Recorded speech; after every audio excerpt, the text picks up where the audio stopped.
billahi minasyaitonir rajim. Bismillahirrahmanirrahim. Assalamualaikum warahmatullahi wabarakatuh.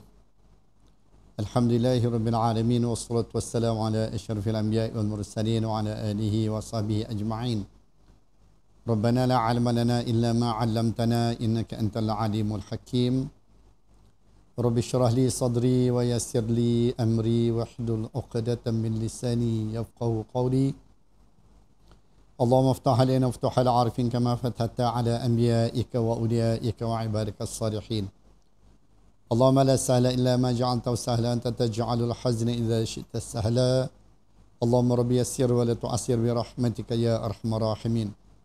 La hawla wa la quwwata illa billah. La hawla wa la quwwata illa billah.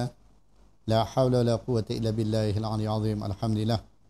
Syukur kepada Allah Taala pada pagi yang mulia dan bahagia ini dapat sama-sama kita bertemu dan berada dalam majlis ilmu. InsyaAllah mudah-mudahan Allah Subhanahu Wa Taala sentiasa merahmati, memberkati, meridai, memudahkan serta menunaikan segala hajat kita, sama ada hajat duniawi lebih-lebih hajat ukhrawi. Anak-anak yang dirahmati dan diberkati oleh Allah Subhanahu Wa Taala, alhamdulillah insya-Allah pada hari ini kita akan ambil bab yang ke-69 bab yang ke-69. Kalau kita saya ni muka surat 37 bab ke-69 muka surat 37 kalau kitab saya ni lah. Itulah tajuk barang siapa yang menyakiti tetangganya sehingga menyebabkan tetangga tu keluar berpindah ke tempat lain. Jadi baru ni atau minggu lepas kita dah ambil banyak hadis berkaitan dengan kewajipan untuk kita menjaga adab berjiran, untuk kita jaga hubungan baik dengan jiran kita. Dan insya-Allah hari ini kita akan ambil tambahan lagi berkaitan dengan kewajipan dan tanggungjawab kita terhadap jiran yang perlu dilaksanakan. Di mana kalau sekiranya kita tak laksanakan benda ni, kemungkinan di hari akhirat nanti kita akan ditanya, disoal oleh Allah Subhanahu Wa Taala, mengapa kita abaikan, mengapa kita tidak laksanakan tanggungjawab yang perlu kita laksanakan, yang perlu kita buat, yang perlu kita tunaikan dalam kehidupan berjiran ni. Jadi hari ini Nabi SAW nak mengingatkan kita larangan terhadap siapa-siapa yang buat benda yang menyakiti jiran dia sehingga jiran dia terpaksa berpindah. Ini juga kadang-kadang berlaku dalam masyarakat kita. Mungkin ada benda-benda yang kadang-kadang ada jiran yang memang rancang daripada awal agar jiran dia berpindah ke tempat lain supaya dia lebih senang untuk kita untuk hidup sendirilah, tak tahu wallahu a'lam lah. Maka sebab itulah kita kena ingat, tambah kita yang hidup di rumah taman, rumah yang bergabung kan.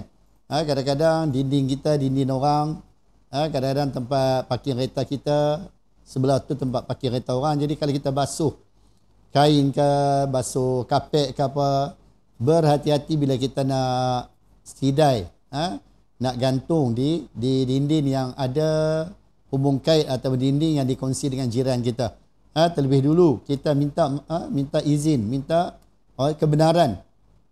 Kalau kita nak orang kata nak jemuk di tempat kita tak apa, tapi bila melibatkan tempat orang lain, terutamanya bila kita sidai pelapik kaki ke, ataupun kita basuh kereta, kita sangkut pelapik kereta tu yang kita basuh, yang kita cuci, kena dinding jiran, kena tempat parking jiran, maka semua benda ni kena ambil kira belakang. Jangan kita duk kira diri kita je. Begitu juga kalau kita nak letak kereta kita, kalau sekiranya boleh mengganggu keluar masuk jiran kita, maka semua benda ni adalah benda yang memang dilarang oleh syarak. Maka sebab itulah kita hidup berjiran ni kena saling hormat menghormati. Kita hidup berjiran ni kena saling hormat menghormati, tolong menolong. Kena saling kita kata bermaaf-maafan. Saling kena jaga hati masing-masing supaya supaya hubungan baik ini akan berterusan sehinggalah kita dikumpul oleh Allah depan di sungai-sungai di dalam syurga nanti insya-Allah. Haddatsana Isam bin Khalid قال حدثنا أرطاه بن منذر قال سمعت يعني أبا عامر الحمصي qala kana Thawban yaqul ma min rajulaini yatasaramani fawqa 3 ayamin fayahliku ahaduhuma famata wa huma ala dhalika min al-musaramah illa halaka jami'a wa ma min jarin yadhlimu jarahu wa yaqharuhu hatta yahmilhu dhalika ala an yakhruja min manzilihi illa halaka. Hisham bin Khalid menceritakan kepada kami, Artah bin Al-Munzir menceritakan kepada kami, aku mendengar Abu Amir Al-Himsi mengatakan bahawasanya Thawban berkata, tidak ada dua orang yang bertengkar melebihi 3 hari. Orang yang bertengkar, yang bermasa muka, melebihi 3 hari. Maka sebab itulah kita kena ingat, memang benda ni kadang-kadang berlaku. Bila kita berjiran, bila kita berkawan, kadang-kadang berlaku benda-benda yang antara syaitan usaha untuk merosakkan kita. Jadi kita sebagai seorang Muslim, kita sebagai orang beriman, maka bila berlaku benda ni, cepat-cepat kita saling bermaaf-maafan. Ataupun cepat-cepat kita cari jalan bagaimana kita boleh perbaiki hubungan ukhuwah Islamiah, bagaimana kita boleh perbaiki hubungan persaudaraan Islam. Sebab benda ni bila sebut kata manusia, bila sebut kata kita yang dicipta oleh Allah Ta'ala ni lemah, pasti kadang-kadang berlaku benda-benda yang macam ni. Maka bila dah berlaku, maka kita kena cari jalan bagaimana kita boleh berbaik-baik balik, bagaimana kita boleh saling bermaaf-maafan, bagaimana kita boleh perkukuhkan balik hubungan ukhuwah Islamiah sesama kita.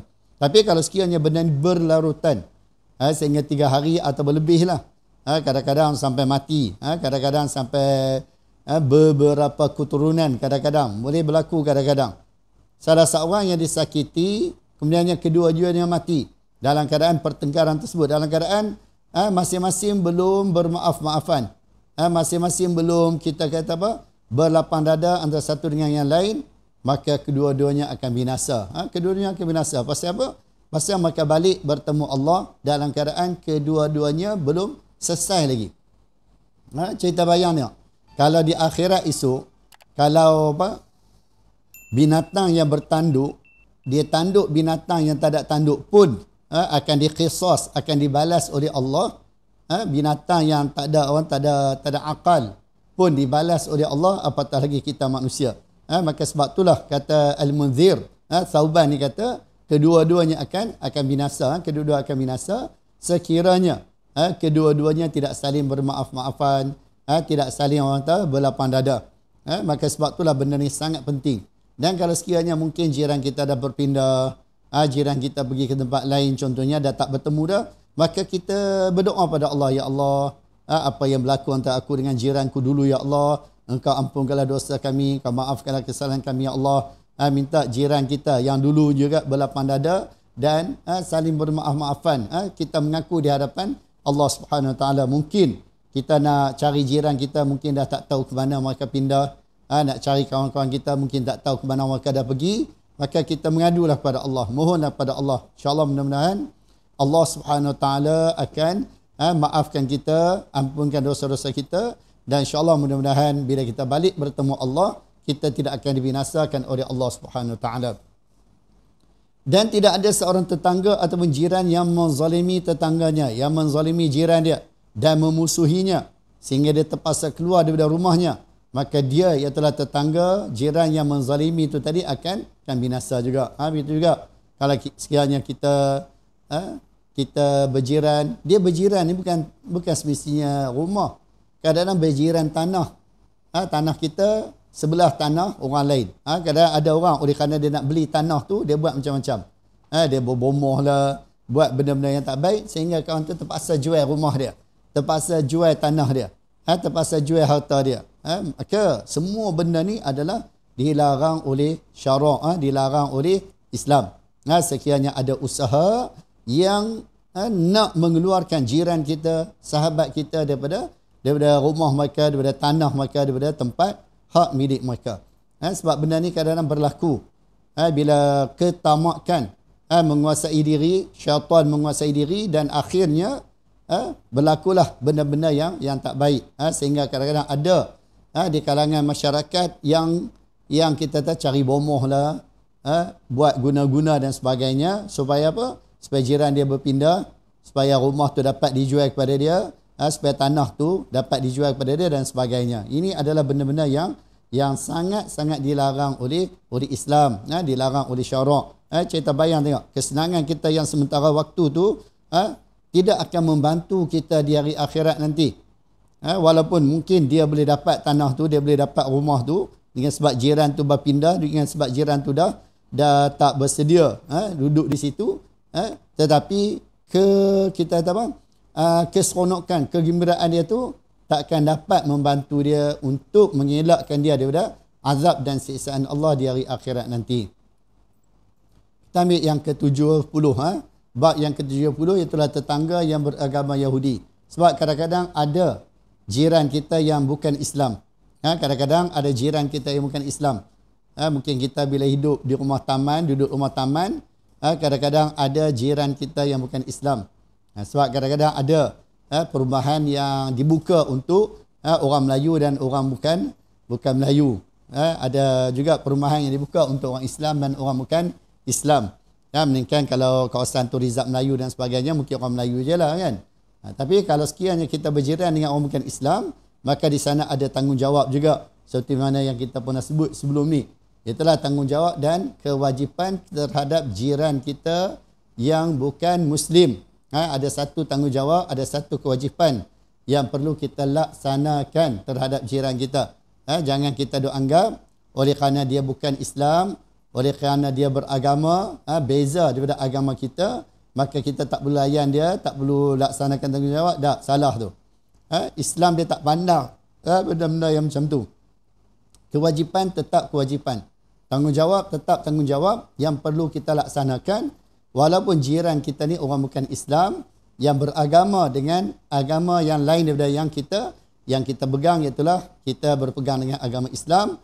Walau yang berpegang dengan agama lain, itu bukan menjadi halangan untuk kita laksanakan tanggungjawab dan kewajipan terhadap jiran kita. Haddatsana Abu Nuaim qala haddatsana Bashir bin Salman an Mujahid qala kuntu 'inda Abdullah bin Amr wa ghulamuhu yaslukhu syatan faqala ya ghulam idza faragta fabda bi jarina al-yahudi faqala rajulun min al-qaum al-yahudi adlahaka Allah qala inni sami'tu an-nabiy sallallahu alaihi wasallam yusi bil jar hatta khashina aw ra'ayna anhu sayuwarithuhu. Abu Nu'man menceritakan kepada kami, Bashir bin Salman menceritakan kepada kami daripada Mujahid, dia berkata, aku berada di samping Abdullah bin Amr bin As, seorang sahabat Nabi SAW, yang mana Amr bin As ni antara sahabat yang agak lambat masuk Islam. Dia masuk Islam bersama dengan Khalid bin Walid, dan ada seorang lagi, ada 3 orang maka yang masuk Islam bersama-sama. Maka pergi daripada Mekah ke Madinah, dan benda ni berlaku setelah perjanjian Hudaybiyah. Abdullah bin Amr, Khalid bin Walid, dan ada seorang lagi sahabat Nabi yang masuk Islam bersama dengan 3 orang daripada yang maka bertolak daripada Mekah ke Madinah, di mana Allah Subhanahu Wa Taala buka pintu hati mereka. Dan kalau kita baca kisah Islam Khalid bin Walid, masya-Allah hebat. Ketika saudara Khalid, iaitu abang dia atau adik dia, datang ke Mekah bersama Rasul sallallahu alaihi wasallam ketika nak mengerjakan umrah qada, lalu Nabi SAW tanya dia, mana apa cerita Khalid? Kan, apa cerita Khalid? Inni azunnu anna rajulun aqil la yaquduhu illa ilal khair. Ini di antara doa Nabi SAW untuk Khalid bin Walid, di mana Rasulullah kata, aku dapati bahawasanya Khalid ni adalah merupakan seorang yang baik, seorang yang berakal, seorang yang bijak, dan kebijaksanaan dia tu tidak akan mendorong dia melainkan ke arah kebaikan. Jadi oleh kerana abang Khalid bin Walid ni dia tak jumpa Khalid, walaupun dia masuk Mekah cari tak jumpa juga, akhirnya dia tulis surat. Dan dia tinggalkan surat tu kepada seseorang di Mekah agar diserahkan surat tu pada Khalid bin Walid. Khalid bin Walid bin Mughirah bin Syu'bah al-Makhzumi al-Qurashi. Jadi bila Khalid baca surat tu, di mana dalam surat tu abang dia nyatakan, wahai Khalid, Rasulullah bertanya tentang kamu. Dan Rasulullah berkata, bahwasanya kamu ni seorang yang baik, seorang yang bagus, seorang yang berakal, seorang yang bijak, dan kamu tidak akan didorongi, kebijaksanaan kamu tu tidak akan mendorong kamu menekan kepada kebaikan. Jadi bila Khalid baca surat daripada abang dia, saudara dia tu, terbuka hati dia untuk melihat ataupun untuk memasuk beriman dengan Allah Subhanahu Wa Taala. Lalu dia berpakat dengan beberapa orang. Di antara orang yang dia jumpa ialah Akrimah bin Abi Jahal. Dia jumpa Akrimah bin Abi Jahal. Dia ajak Akrimah, wahai Akrimah, jom kita pergi Madinah masuk Islam. Akrimah kata, tak boleh. Kerana Muhammad bunuh ayahku. Macam mana aku nak masuk Islam sedangkan dia pernah bunuh ayahku? Tak jadi. Dia pun ajak beberapa orang. Akhirnya Amr bin Aus dan seorang lagi sahabat, mereka pergi ke Madinah. Ketiga-tiga mereka pergi ke Madinah, sampailah di Masjid Nabi SAW. Lalu mereka bertemu Nabi di Masjid Nabawi, dan akhirnya mereka mengiklankan, mengisytiharkan keislaman mereka di Masjid Nabawi radhiyallahu anhum ajma'in. Ini di antara sebuah sikit kisah Islam Khalid bin Walid, yang mana ketika awalnya Khalid bin Walid sedih kerana dia banyak membunuh sahabat, terutamanya dalam peperangan Uhud. Dalam peperangan Uhud, dia bertanya Rasulullah, ya Rasulullah, adakah Allah Ta'ala ampun dosaku sedangkan aku pernah membunuh para sahabatmu, terutamanya di dalam peperangan Uhud. Dalam peperangan Uhud, lalu Rasulullah kata, amma ta'lamu ya Khalid annal islama yajubu ma qablah, atau kama qala alaihi wasallam. Tidakkah kamu tahu wahai Khalid bahwasanya Islam ni menghapuskan apa yang sebelum beri. Bila Khalid dengar macam tu, makna dosa-dosa dia telah terhapus dengan dia mengucap asyhadu an la ilaha illallah wa asyhadu anna Muhammadar Rasulullah. Aku bersaksi bahawa tidak ada Tuhan yang sebenarnya yang layak disembah melainkan Allah Taala, dan aku bersaksi bahawa Muhammad sallallahu alaihi wasallam itu adalah pesuruh Allah, hamba Allah dan pesuruh Allah. Jadi dengan dia mengucap ni, segala dosa dan keburukan yang dibuat sebelum ni telah diampuni oleh Allah Subhanahu Wa Taala. Jadi itu sebuah sikit kisah ayah kepada Abdullah, iaitulah Amr bin Aus. Sementara anaknya, bukan anak, sebenarnya sementara hambanya, ghulam ni ialah hambanya. Silap, dalam kitab lama tu ada beberapa tempat yang perlu diperbetul. Sementara hambanya sedang melapah kambing. Lalu Abdullah bin Amr berkata, wahai anakku, apabila engkau telah selesai, wahai anakku, itulah wahai ghulamku, apabila engkau telah selesai, bila dah selesai daripada daripada melapah kambing apa semua, bila dah selesai, maka mulalah bagi sedekah ataupun bagi hantarlah sebahagian daripada kambing ataupun sebahagian daripada isi yang ada pada kambing kita ni kepada jiran kita atau tetangga kita yang beragama Yahudi. Saya tak bayang tengok, yang beragama Yahudi, sedangkan kita tahu bahawa Yahudi ni daripada dulu lagi mereka memusuhi Islam, mereka benci pada Islam, benci pada Rasul sallallahu alaihi wasallam, benci kepada umat Islam daripada dulu lagi. Sehingga mereka adalah kaum yang banyak membunuh para Nabi dan Rasul alaihi wasallam. Tapi oleh kerana mereka berjiran dengan kita, mereka duduk setaman dengan kita, maka menjadi tanggungjawab dan kewajipan kita untuk melayani mereka sebagai jiran kita. Lalu seorang daripada kaum itu berkata, orang lain dengar bila Abdullah bin Amr bin Aus sebut macam tu kepada ghulam dia, kepada hamba dia, suruh bagi kepada jiran yang Yahudi. Lalu orang kata, orang Yahudi, takkan kamu nak layan orang Yahudi? Sebab memang mereka tahu bahawa Yahudi ni memang perangai dan sifat mereka ni memang Masya Allah jahat. Kan? Memang daripada dulu lagi. Maka sebab itulah sahabat ni terkejut. Takkan nak bagi kat aku kat Yahudi? Kan? Mudah-mudahan Allah Ta'ala memperbaiki keadaanmu. Sehingga dia berdoa. Seolah-olah macam apa yang dibuat oleh Abdullah bin Amr bin Aus tak betul, salah. Dia berdoa mudah-mudahan Allah Ta'ala perbaiki kamu. Lalu Abdullah bin Amr bin Aus kata apa? Aku mendengar Nabi SAW berwasiat agar berbuat baik dengan tetangga, kepada jiran, sehingga kami khawatiri, kami menyangka bahwasanya baginda akan mewariskannya. Mana sehingga menyangka bahwasanya jiran kita tu akan menjadi pewaris kita. Sampai tu nak cerita betapa besarnya tanggungjawab dan kewajipan yang perlu kita laksanakan terhadap jiran kita, orang yang berdekatan dengan kita. Jadi nak cerita betapa Islam, betapa mulianya Islam, betapa mulianya agama Allah Subhanahu Wa Taala yang Allah Subhanahu Wa Taala hadiahkan kepada kita, maka menjadi tanggungjawab dan kewajipan bagi kita untuk kita berusaha memahami, berusaha untuk mempelajari hukum hakam dan perkara-perkara yang dituntut oleh Allah dan Rasul sallallahu alaihi wasallam. Ini adalah tanggungjawab kita. Sebab itulah bila kita tak ada ilmu, maka kita akan hairan, seperti mana sahabat tadi. Dia heran, takkan nak bagi kat orang Yahudi kot, takkan nak bagi kepada orang bukan Islam kot. Kerana apa? Kerana dia tidak ada ilmu. Tak sampai pesanan Nabi itu kepada dia. Tapi bila Abdullah bin Amr bin As ni menyampaikan kepada dia pesanan dan apa yang disabdakan oleh Nabi SAW, jadi akhirnya dia pun terima apa yang telah diperintah oleh Rasul SAW. Maka sebab itulah dalam kehidupan kita perlu kepada ilmu.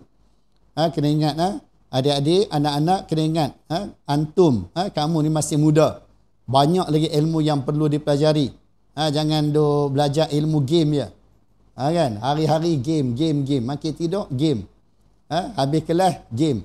Sebelum tidur, game. Kan? Bukan ilmu tu saja yang kita perlu pelajari. Banyak lagi ilmu yang perlu kita pelajari. Ilmu fiqhnya, ilmu tauhidnya, masbuk muafiqnya, bab puasa, bab haji, bab umrah, bab dakwah, macam mana kita nak ajak orang kepada Islam, apa syaratnya, apa rukunnya, banyak lagi ilmu.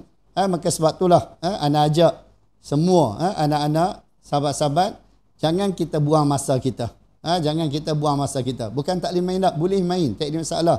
Tapi biar dalam kawalan. Kita kawal game, bukan game kawal kita.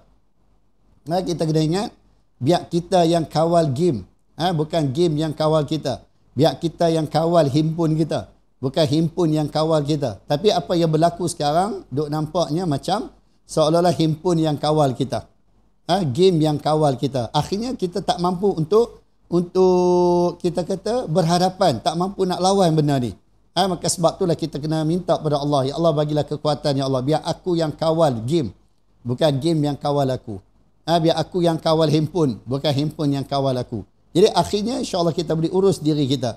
Ni kalau tidak, masa semayang ingat game, dalam tandas ingat game, masa makan ingat game, ingat himpun, dalam tandas ingat himpun. Tu sebab kadang-kadang ada orang dalam tandas tu main game. Pasal apa? Dia tak boleh nak kawal dah, sebab game yang kawal dia. Jadi kena ingat. Ana boleh pesan, boleh cerita, tapi yang selebihnya terserahlah kepada antum. Antum yang perlu hadapi benda tu. Sebab itulah kena minta kekuatan daripada Allah Subhanahu Wa Taala. Kena minta pertolongan dan bantuan daripada Allah Taala untuk kita hadapi benda-benda ni. Sebab benda-benda ni sebenarnya ada kebaikan dan ada keburukan. Himpun ni ada kebaikan dan ada keburukan. Maka sebab itulah kita gunakanlah himpun yang diberi oleh mak ayah kita, kemudahan yang disediakan oleh mak ayah kita untuk kebaikan kita. Untuk kebaikan kita, untuk kebaikan masyarakat kita, untuk keperluan yang memang kita perlu untuk benda tu. Jangan kita jadikan benda tu asbab untuk kebinasaan kita yang boleh merosakkan kita. Kita tengok tajuk yang ke-71, itulah orang yang paling mulia. Siapa orang yang paling mulia? Nabi SAW ditanya oleh sahabat berkaitan dengan orang yang paling mulia. Haddatsana Muhammad bin Salam qala akhbarana Abdah an Ubaidillah an Sa'id bin Abi Sa'id an Abi Hurairah radhiyallahu anhu ajma'in qala su'ila Rasulullah sallallahu alaihi wasallam ayyun nasi akram qala akramuhum 'indallahi atqakum qalu laysa an hadha nas'aluk qala fa akramun nasi Yusuf nabiyullah ibnu nabiyillah ibnu khalilillah qalu laysa an hadha nas'aluk qala fa an ma'adinil arabi tas'aluni qalu na'am qala fa khiyarukum fil jahiliyah khiyarukum fil Islam idza faqihu, ataupun dalam riwayat yang lain idza faquhu. Muhammad bin Salam menceritakan kepada kami, Abdah mengkhabarkan kepada kami daripada Ubaidillah, daripada Sa'id bin Abi Sa'id, daripada Abi Hurairah radhiyallahu anhu ajma'in, dia berkata Rasulullah sallallahu alaihi wasallam ditanya, Rasulullah ditanya oleh sahabat, siapakah orang yang paling mulia? Sahabat tanya Nabi SAW, siapakah orang yang paling mulia di sisi Allah? Lalu Nabi SAW menjawab, orang yang paling mulia di sisi Allah adalah orang yang paling bertakwa. Ini adalah benda yang memang disebut oleh Allah dalam Quran. Inna akramakum indallahi atqakum. Sesungguhnya orang yang paling mulia di sisi Allah. Itu sebab Allah Ta'ala ni tak nilai harta benda kita, pangkat kita. Tapi yang dinilai oleh Allah ialah ketakwaan kita, kebaikan kita, kesolehan kita. Itu yang dinilai oleh Allah. Sebab tu Allah Ta'ala kata orang yang mulia di sisi Allah ialah siapa yang paling bertakwa di kalangan kita. Bukan orang yang mulia di sisi Allah orang yang paling banyak harta, tak. Orang yang mulia di sisi Allah orang yang paling tinggi pangkatnya di dunia ni, tak. Cuma pangkat harta ni di dunia aja yang dinilai oleh manusia. Itu sebab kadang-kadang ada manusia yang bila tak ada pangkat, tak ada harta, habis. Itu sebab ada orang yang risau kalau pangkat dia hilang. Ada orang yang risau kalau harta dia hilang, harta dia habis. Pasal apa? Dia bimbang, dia takut kerana dia tidak akan dihormati lagi. Dia bimbang dan takut mungkin dia tak dihormati lagi. Sedangkan kita diajar oleh Allah. Sama ada orang tu miskin ke, susah ke, ada harta ke, tak ada harta ke. Tapi kalau dia bertakwa pada Allah, dia adalah orang yang mulia di sisi Allah. Kita sebagai umat Islam, kita kena memberi layanan yang baik kepada semua orang. Sama ada dia ada harta ataupun tidak ada harta. Sama ada dia ada pangkat ataupun tidak ada pangkat. Maka sebab itulah menjadi satu kesalahan seseorang muliakan seseorang yang lain kerana pangkat dia. Menjadi kesalahan kepada seseorang memuliakan seseorang kerana hartanya. Kerana apa? Kerana ini adalah benda yang sangat dilarang oleh Islam, dilarang oleh Nabi sallallahu alaihi wasallam. Maka sebab itulah kita kena ingat bahwasanya perlu kita hiasi diri kita dengan sifat-sifat yang baik, sifat-sifat mahmudah, terutamanya sifat bertakwa kepada Allah Subhanahu wa taala.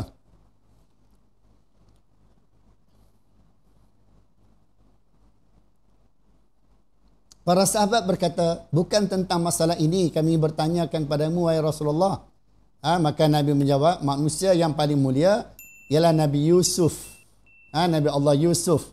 Di mana Nabi Yusuf ni adalah merupakan Nabi Allah bin Khalilullah. Nabi Yusuf ni hebat, Masya Allah. Dia Nabi, ayah dia Nabi, tok dia Nabi. Radiyallahu alaihi wassalatu wassalam. Alaihi wassalatu wassalam. Iaitulah Nabi Yusuf bin Ya'qub. Ya'qub bin Ibrahim. Ya'qub bin Ishaq. Ya'qub bin Ishaq. Ishaq bin Ibrahim. Nabi, mana kata Masya Allah. Keturunan dia adalah Nabi. Cuba bayang. Nabi Yusuf. Ayah dia ialah Nabi Ya'qub. Nabi Ya'qub anak kepada Nabi Ishaq. Nabi Ishaq anak kepada Nabi Ibrahim alaihissalam. Masya Allah. 3 keturunan. 3 generasi. Semuanya Nabi lagi Rasul. Masya Allah. Mulia betul. Nabi Yusuf AS adalah di antara atau di kalangan Nabi yang mulia. Kerana apa? Kerana 3 keturunan dia adalah Nabi dan Rasul. Cerita bayang tak? Dia Nabi. Kemudian ayah dia, Nabi Allah Ya'qub, Nabi. Bahkan kalau kita tengok keturunan disebut Bani Israel ni adalah keturunan Nabi Allah Ya'qub alaihissalam. Bani Israel tu adalah bahasa Ibrani yang bermaksud Abdullah. Israel yang bermaksud Abdullah. Itu sebab Allah Ta'ala sebut ya Bani Israel illa ma harrama Israelu ala nafsih. Israel tu adalah gelaran kepada Nabi Allah Ya'qub alaihissalam. Dan Israel bermakna Abdullah, iaitulah hamba Allah. Tapi ianya dalam bahasa Ibrani, dalam bahasa Ibrani. Jadi bila ditanya tentang orang yang paling mulia, Nabi sebut Nabi Yusuf lah. Sebab apa? Sebab Nabi Yusuf ni dia Nabi, ayah dia Nabi, tok dia Nabi, atas pada tok dia pun Nabi. Yusuf bin Ya'qub bin Ishaq bin Ibrahim Khalilullah. Nabi Ibrahim AS digelar sebagai Khalilullah, sebagai kekasih Allah. Di antara ulama ada menyebut di antara faktor punca hikmah Nabi Ibrahim mendapat gelaran Khalilullah ni ialah kerana dia seorang yang sangat pemurah. Dia seorang yang sangat pemurah. Ketika didatangi dua tetamu yang tidak dikenali, lalu Nabi Ibrahim AS ni terus pergi sembelih ajlun. Terus sembelih ajlun. Ajlun ni kambing. Anak kambing. Faqarrabahu ilaihim. Lalu dia jamu mereka. Tak tunggu lama dah. Ni kita kadang-kadang tetamu mari tunggu lama baru bancuayak. Dah kita kata apa, dah lama dah dia duduk baru bancuayak. Dan jangan sekali-kali kita tanya tetamu kita, dah minum ke belum? Dah makan ke belum? Angkat je apa yang ada. Kalau tetamu datang ke rumah kita, angkat je apa yang ada. Kalau dia sudi makan, alhamdulillah. Kalau dia tak sudi, dah kenyang dan sebagainya, apa boleh buat? Ataupun bukan selera dia, apa boleh buat kan? Yang penting ada benda yang kita jamu, yang kita angkat. Bahkan kalau kita tengok dalam ayat tersebut, Nabi Ibrahim AS jamu dengan jamuan yang Masya Allah hebat. Dan kalau kita baca tafsir, kalau kita baca tafsir, pasal apa Nabi Ibrahim AS jamu makan ajlun, kambing bakar ataupun kambing salai lah. Pasal apa? Kerana itu di antara makanan yang disukai oleh Nabi Allah Ibrahim AS. Maka sebab itulah kita biasakan diri kita, kalau kita nak jamu orang, nak belanja orang, suatu benda yang kita pun suka, kita pun seronok. Kan? Kita suka, kita pun seronok. Jangan benda yang kita tak suka, benda yang tak seronok, kita bagi kat orang. Kita makan yang sedap-sedap, orang makan yang tak apa sedap. Tu tak berapa, orang apa, tak berapa nak kenal lah. Melainkan di sana mungkin kita sedap benda lain yang tak sesuai dengan orang, itu lain lah kan. Mungkin itu lain lah, mungkin kita sedap bihun sup, tapi kawan kita sedap mi sup. Jadi kita kena layan dia lah. Jangan apa yang kita sedap, kita bagi kat dia agak, mungkin dia tak makan. Jadi benda-benda ni kita kena tengoklah keperluan semasa, tengok kepada keperluan semasa. Tapi yang pastinya Allah Ta'ala sebut dalam Quran, wa yut'imuna at-ta'ama ala hubbihi. Allah Ta'ala sebut wa yut'imuna at-ta'ama ala hubbihi. Kita bagi makan benda yang kita suka.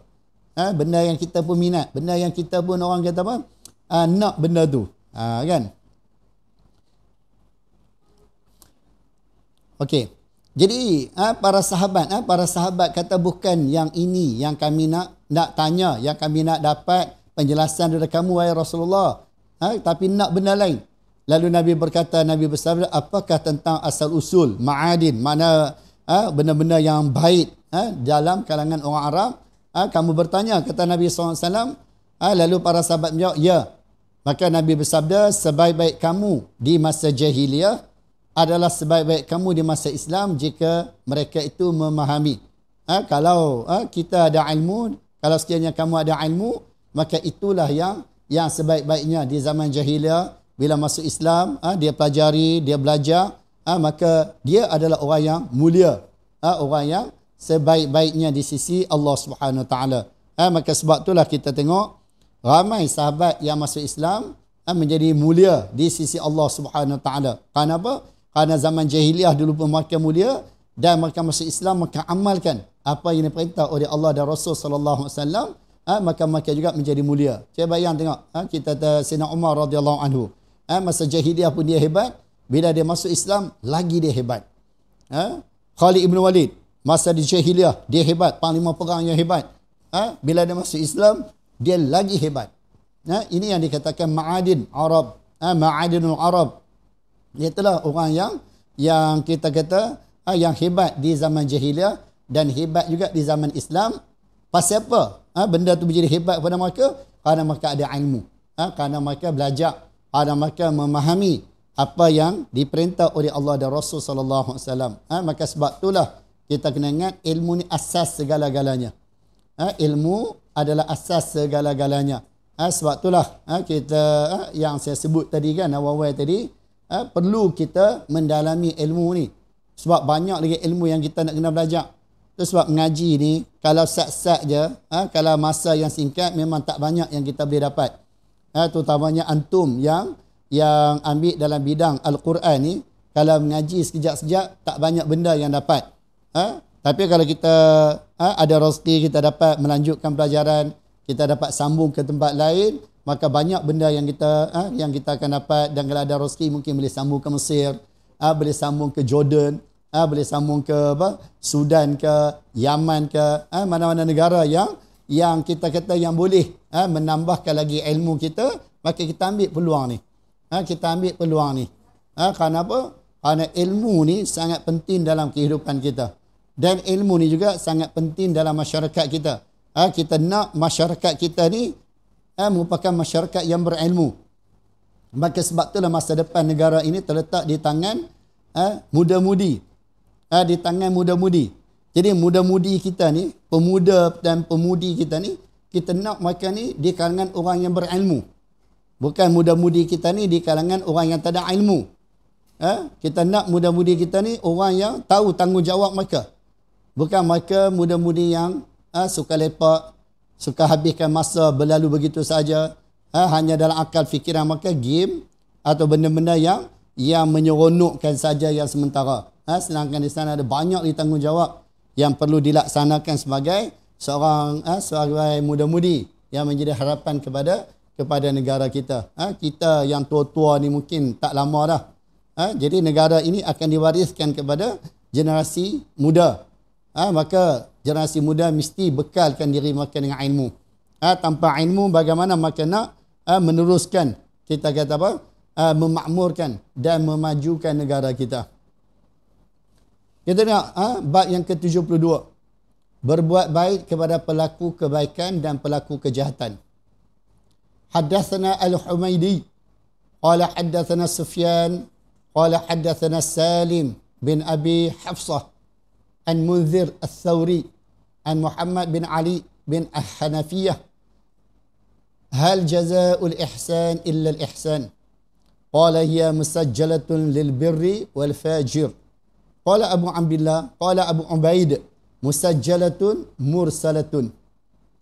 Humaidi menceritakan kepada kami, Sufyan menceritakan kepada kami, Salim bin Abu Hafsah menceritakan kepada kami daripada Munzir bin Al-Thawri, daripada Muhammad bin Ali bin Hanafiyah. Dia kata apa? Firman Allah Ta'ala, mafhum firman Allah Ta'ala, tidak ada balasan kebaikan kecuali kebaikan. Wa hal jazaa'ul ihsan illa al-ihsan. Tidak ada balasan kebaikan melainkan kebaikan. Hal istifham. Di sana dia ada kaedah dia. Hal, kalau kita belajar nahu, hal ni huruf istifham. Tapi bila istifham datang selepasnya istisna, bila istifham, ni kaedah, kena ingat kaedah ni. Ingat, simpan dalam otak, simpan dalam hati. Kaedah nahwu ni. Kaedah nahwiyah. Hal ataupun istifham datang selepasnya istisna, mana istifham tu makna nafi. Wa hal jazaa'ul ihsan illa al-ihsan. Jadi hal istifham kemudian datang illa, mana istifham tu makna nafi, mana tidak ada balasan yang baik melainkan kebaikan. Jadi orang yang buat baik akan dibalas baik, sama ada dia tu orang baik atau orang tak baik. Sebab kadang-kadang ada orang tak baik buat baik, maka dia perlu diberi balasan yang baik. Jangan ingat oleh kerana dia tak baik, bila dia buat baik tak perlu dibalas dengan balasan yang baik. Itu salah. Sebab kadang-kadang ada orang dalam masyarakat kita, bila seseorang tu tak baik ataupun dalam istilah yang agak kasar sikit, jahat, kebaikan yang dia buat pun kira tak baik juga. Itu salah. Jahat satu benda yang lain, kebaikan satu benda yang lain. Jadi bila seseorang tu buat kebaikan, maka pasti perlu kita balas kebaikan yang dibuat oleh seseorang tu, sama ada dia tu orang baik atau orang yang tak baik. Ini adalah kaedah yang ditetapkan oleh Allah Subhanahu Wa Taala, dan Allah Taala rakam benda ni, Allah Taala simpan benda ni dalam Al-Quran. Kita boleh baca sehingga akhir zaman. Benda ni akan dibaca sehingga akhir zaman. Dan kita kata moto ini, slogan, cogan kata ni ataupun kita kata slogan ini ditulis ayat tersebut ataupun tercatat kepada pelaku kebaikan dan pelaku kejahatan. Abu Abdullah bin Abu Ubaid berkata, Abu Abdullah dan Abu Ubaid berkata, ianya ditulis dan diutuskan oleh Ali bin Muhammad bin Ali bin Hanafiyah. Jadi di zaman pemerintahan dia, ketika dia menjadi khalifah, dia jadikan itu tu sebagai sebagai ketetapan dan dia tulis ayat tu, dihantarkan kepada semua kita kata kawasan di bawah jajahan dia atau di bawah kekuasaan dia. Sehingga disebut oleh ulama, dia tulis di dinding istana dia. Dia tulis di dinding istana dia, dan sebagian mengatakan dia tulis di tempat menjatuhkan hukuman. Firman Allah Ta'ala dalam surah Ar-Rahman kan, wahal jazaa'ul ihsan illa ihsan, tidak ada balasan yang baik melainkan kebaikan juga. Jadi orang yang buat baik akan dapat baik. Orang yang buat tak baik, maka balasan dia tak baik. Kalau itulah cerita dia. Inilah menjadi orang kata apa? Menjadi satu keperluan, satu kewajipan yang perlu kita letak dalam diri kita. Jadi nak cerita bahawasanya kebaikan ni adalah benda yang disuka oleh Allah dan Rasul, dan kebaikan juga adalah benda yang disuka oleh makhluk. Benda yang disuka oleh makhluk. Hatta kita tengok binatang pun suka kalau orang buat baik. Binatang pun suka kalau orang yang buat baik. Jadi sebab itulah kita dituntut, kita disuruh, kalau kita nak dapat balasan yang baik, maka kita kena buat benda yang baik. Tetapi bila seseorang melakukan benda yang tak baik, maka Allah Subhanahu Wa Taala akan memberi balasan yang tak baik kepada dia. Jadi sahabat-sahabat, adik-adik muslimin-muslimat dirahmati Allah, insya-Allah panjang umur kita akan sambung tajuk yang seterusnya, iaitu tajuk yang ke-73, keutamaan orang yang menanggung anak yatim. Kita masuk bab menceritakan berkaitan dengan orang anak yatim, tanggungjawab yang perlu kita laksanakan pada anak yatim. Aqulu qawli hadza astaghfirullahal azim li wa lakum wa lisairil muslimin wal muslimat wal mu'minin wal mu'minat fa ya fawzal mustaghfirin wa ya najatat taibin. Assalamualaikum warahmatullahi wabarakatuh.